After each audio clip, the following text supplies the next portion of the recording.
voltage changes here, and according to that linear voltage the feedback will be sent to the primary side, and the switching will increase or decrease of the IC, this IC, and the voltage will change. Okay, now let me show you. Since I already implemented it, I installed a variable resistor in place of these two resistors. I pulled out these two resistors, removed them, and replaced these two resistors with this one. I will show you in the picture of the original picture of this board, that where I installed or soldered this variable resistor. But you can see that where I installed it. Okay, but you don't need to worry that where you should be installing this resistor, because I will point out in the original picture in the link in the description.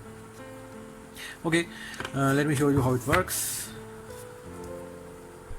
Now plugging in. Okay, now it is turned on. It has a short circuit protection, which I will be showing you. Now checking it at the DMM.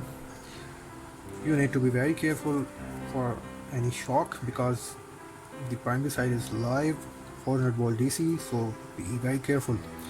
Okay, now this, by the way, this LED was not there actually. The power supply was without any LED, so I installed it myself, so it's also a modification. This MOSFET was also replaced. Okay, now checking the output voltage. You can check it.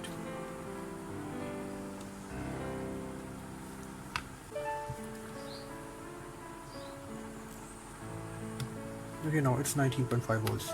It's the original voltage. Now let me change the voltage. Okay, be very careful while changing it, because the primary side is live. Okay, now if I rotate it clockwise, the voltage goes up, and you can increase it to up to 22 volts. I checked it, and after 22 volts the power supply shuts down on voltage protection. Okay, now I am still changing the resistance. I won't go to 22 volts because it will shut down and I have to restart it again. From there I will go down, rotate it counterclockwise, it will go down, and you can change it to any value you like, but don't go very far on the downside, because the transformer is designed around 19 volts. Okay, now speeding it up.